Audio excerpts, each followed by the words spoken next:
Vamos concluindo? Então vamos lá, olha só, artigo 280, tá? Também mais uma partezinha razoavelmente importante aqui, tá, gente? O plano diretor conterá disposições que assegurem a preservação do perfil das edificações de sítios e logradouros de importância especial para o desenho urbano tradicional do município. Isso significa o seguinte: toda vez que eu falo sobre isso com algumas pessoas, né, não é que seja difícil de entender, é difícil de concordar. O município, ele possui um desenho urbano tradicional. A manutenção desse desenho urbano é a característica de feição do município. Então o município tem que ficar agarrado a isso, ele tem que ser refém disso? Claro que não. A questão é a seguinte: parte considerável dos recursos que aqui são produzidos tem a ver exatamente com o desenho urbano tradicional. Exemplo, se fôssemos litoral, o desenho urbano de margem litorânea, né, ou seja, daquela área sendo destinada para lazer, né, dentro de um período do ano, isso não faz diferença para a reserva municipal? Claro que faz, é óbvio que faz. Cidades históricas como Tiradentes, Ouro Preto, Mariana, né, Diamantina, idem. Salvador também, né? Às vezes, da última vez que eu fui a Salvador, inclusive eu estava trocando ideia com o cara que era responsável pela casa de Jorge Amado. A casa de Jorge Amado, ali no Pelourinho, é a casa mais bem acabadinha, mais certinha. Por quê? Porque a Fundação Casa de Jorge Amado consegue manter atualizada a sua documentação para poder fazer as intervenções urbanísticas.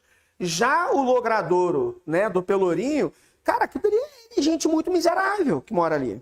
Gente muito pobre, né, que não consegue fazer as intervenções e fica caindo aos pedaços por conta disso. Mas alterar também não pode, né? Então, esse desenho urbano tradicional do município, isso não é uma bobagem, não, né? Na época que a gente estava no grupo de trabalho lá, da produção da lei orgânica, inclusive, teve um que falou, sempre tem um para falar uma maluquice, né?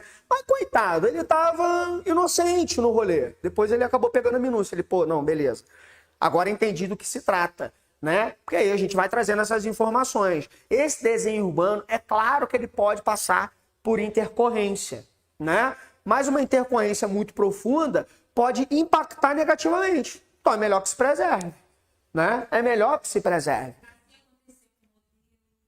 Sim, sim. Mas eu posso ser mais profundo? Fábrica, né? A constituição fabril da cidade, exato. Né?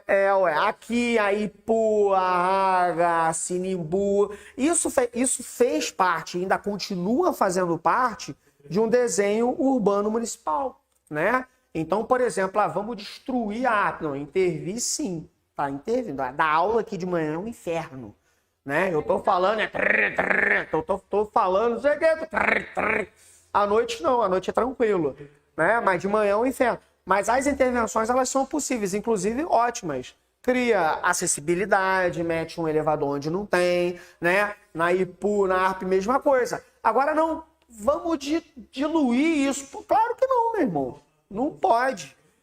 Não é pelo aparato só histórico, né? É pelo desenho urbano do município. Não, mas aí é que tá. Mas aí é que tá. Não é nem o enfeite. É a função. Entendeu? Porque quando a gente fala de desenho, a gente associa desenho à estética. Fala isso com o engenheiro. O engenheiro, ele caga pra estética. Caga não, desculpa, com todo respeito. Não, perdão. Perdão. O engenheiro... Não, olha só. O engenheiro submete a estética à estrutura. Ou eu tô errado? Se eu vou contratar um engenheiro que submete a estrutura à estética, eu vou, pô, meu irmão, você tá... Bicho, você não tá me dando segurança que eu vou estar num lugar seguro. Então, por exemplo, se eu chego lá, é que nem eu vi hoje cedo. Pô, eu tava pesquisando sobre o que hoje cedo? Algo a ver com esse assunto aqui, mas nem era por isso, nem era pela aula de hoje, era algo aleatório. O planejamento engenheiro-arquiteto, o planejamento engenheiro-arquiteto depois de mostrar para o proprietário e a obra pronta. São 3 paradas diferentes, maluco. São três coisas diferentes. Aqui você tem o arquiteto e o engenheiro trocando ideia. Aí mostra pro cara que encomendou. E faz a obra, são três coisas completamente diferentes, né? Então foi isso que eu quis dizer, engenheiros, alunos. Não estava menosprezando vocês. Mas é uma área dura da parada. Aí você fala de desenho, você imagina o contexto estético, mas não é isso, é o contexto funcional também.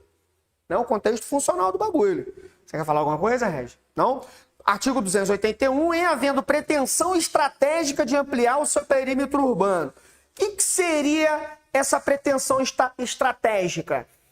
Aumentar os recursos de determinado lugar que não esteja no perímetro urbano, que já esteja no perímetro rural, perdão. Que diferença isso faz do ponto de vista do cidadão?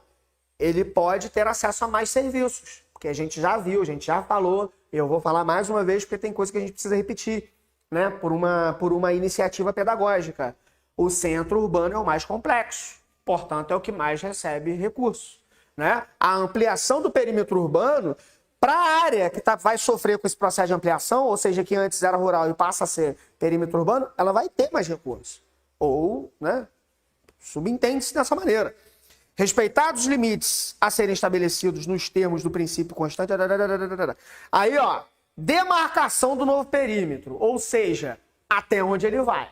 Porque isso precisa constar, tá? Aí, ó, o desenho urbano não é um desenho de finalidade estética, é funcional. Então, até determinada rua, que nem lá em Cordeiro para Cantagalo. Não, aquilo é maluquice do caramba. Aí eu tava indo de Cantagalo para Cordeiro, eu tava perguntando para minha companheira. Falei, onde é que começa uma parada e termina outra que eu não sei, velho? Nem ela sabia, né? Não, aí perguntou pro taxista. Aí o taxista falou que, não, depois desse quebra-mola aqui, tudo bem. Depois desse quebra-mola aqui, já é Cordeiro. Porém, depois do quebra-mola subir na ladeira, continua sendo Cantagalo. Porra, meu compadre, para, que doideira, faz essa curva assim mesmo. Até pode vir a fazer, né? Pode vir a fazer. Porque a gente não imagina, a gente imagina às vezes a coisa quadradinha. E não é. Você tem a incidência, né, de acidentes topográficos. Então passou de um determinado...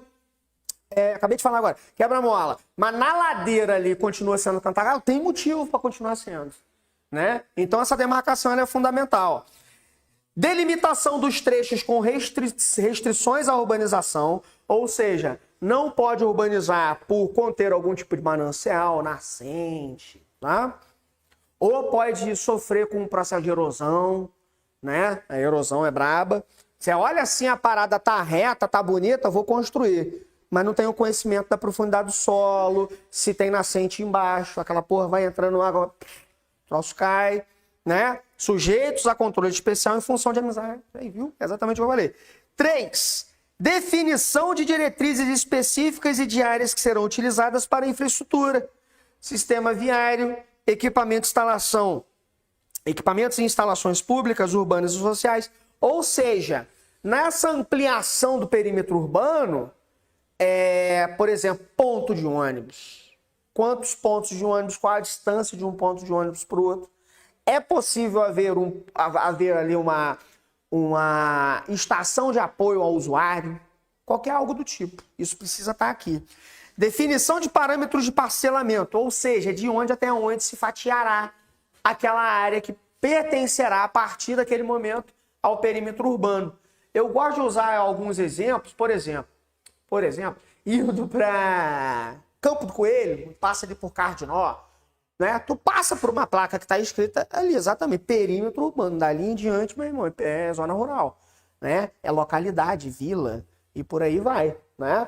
Mas então, quer dizer que até ali o investimento é um e até ali, dali para lá é outro.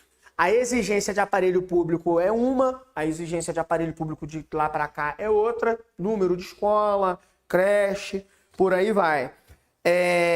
Aí, ó, uso e ocupação do solo, a modo de promover a diversidade do uso e contribuir para a geração de emprego e renda, né? Porque ocupação também intervém nesse processo, Porque emprego e renda é geração de recursos, que é geração de taxas e impostos, que é a manutenção econômica do próprio município. Né? Previsão de áreas para habitação de interesse social. Vocês estão percebendo que isso aqui está meio em negrito, tá? Se vocês quiserem passar um lapisinho, fazer algum colchete, uma chave, ajuda. Nos incisos do artigo 281. Tá? Demarcação de zonas especiais de interesse social, outros instrumentos de política. Algumas palavras aqui, termos acabam entrando por um processo de repetição mesmo, tá? Para concluir essa parte, né? Definição de diretrizes e instrumentos específicos para a proteção ambiental do patrimônio histórico e cultural. Definição de mecanismos para garantir a justa distribuição dos ônus e benefícios decorrentes do processo de urbanização em território. O que seria isso?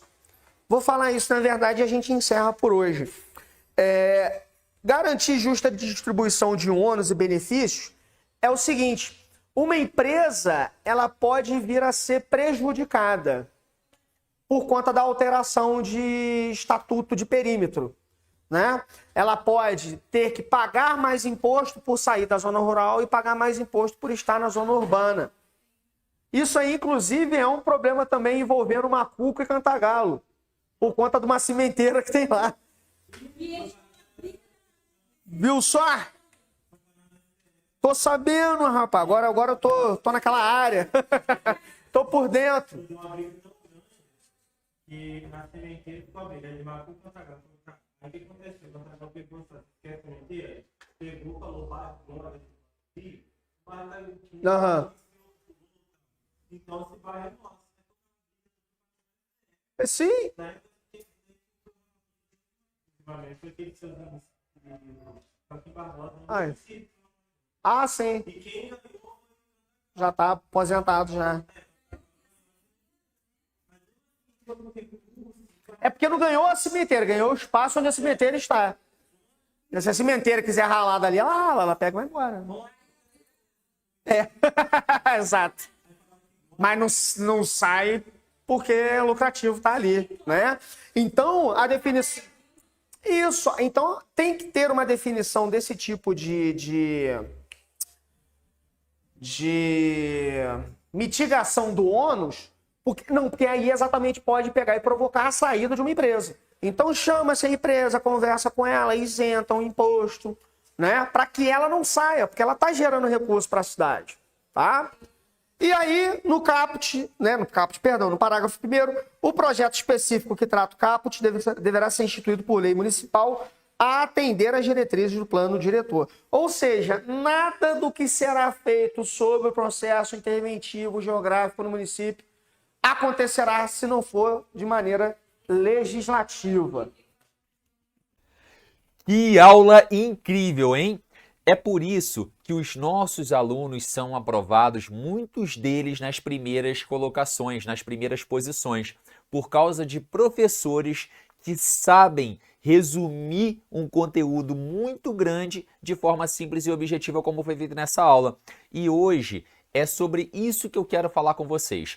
Como você conseguir um resultado muito grande sem ter que fazer tanto esforço assim. Porque é fácil você ser aprovado para um concurso estudando 10, 12 horas por dia por 3, 4 anos. Só que esse não é o objetivo do CPM. Aqui nós temos uma metodologia que ela é totalmente desenvolvida para pessoas que não têm mais do que 2 ou 3 horas por dia para estudar. E eu vou te informar e te ensinar o que você tem que fazer a partir de hoje para conseguir aplicar essa metodologia, que ela é baseada em 3 pilares, tá?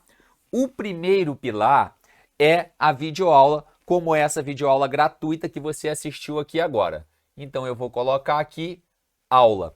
A aula, ela tem que ser sempre um conteúdo muito bem explicado para que você não tenha que gastar horas e horas e horas do seu dia lendo apostilas, livros, ou pior ainda, buscando aulas aleatórias dentro do YouTube que muitas vezes já não estão mais atualizadas como as nossas. Então, você tem que ter uma aula para você aprender de forma rápida e prática o que cai no concurso que você quer estudar. E aí, o segundo pilar, que é importantíssimo, eu vou colocar aqui PDF, /ebook é o quê? Eu vou pegar todo o conteúdo daquela aula, só que ao invés de entregar para você uma legislação gigantesca ou um conteúdo com explicação gigantesca, o que a gente vai fazer? A gente vai resumir aquilo e te entregar o conteúdo dessa videoaula de forma resumida e sintetizada, para que você, em apenas alguns segundos ou 1 ou 2 minutos, consiga revisar tudo aquilo que foi dado em 1 hora de aula. E por último, o nosso terceiro pilar, ele é baseado em questões. Essas questões, elas têm que ser 100% de acordo com o conteúdo da aula. Então, entenda comigo, você tem uma excelente aula sobre aquele conteúdo que você precisa estudar para o concurso. Na sequência, eu tenho um PDF com tudo resumido e bonitinho para você revisar aquela aula com uma outra linguagem, muitas vezes até através de um mapa mental. E por último, será que você aprendeu aquele conteúdo? É aí que entra o nosso diferencial. Questões de acordo com a banca para cada conteúdo. Então você teve a videoaula, teve o PDF com resumo e agora você tem questões. E aí você começa a ficar pronto para a prova. E sabe o que vai te dar a certeza se você está pronto ou não? Uma outra coisa que ela surge a partir das nossas questões, que são os nossos simulados. O simulado, ele nada mais é do que uma versão do que poderia ser a sua prova. Então a gente vai pegar tudo aquilo que você aprendeu durante as aulas, leituras do PDF e as baterias de questões que você resolveu e vai aplicar de forma similar como cai no concurso. Tudo isso que você tem que ter acesso hoje custa um valor ínfimo e eu vou deixar um link aqui embaixo com um desconto promocional somente para quem assistiu essa videoaula. Então, se você quer ser aprovado e entende que hoje, para sua rotina, dispor de 2 a 3 horas por dia é uma possibilidade, vem comigo, porque a gente consegue fazer você ser aprovado.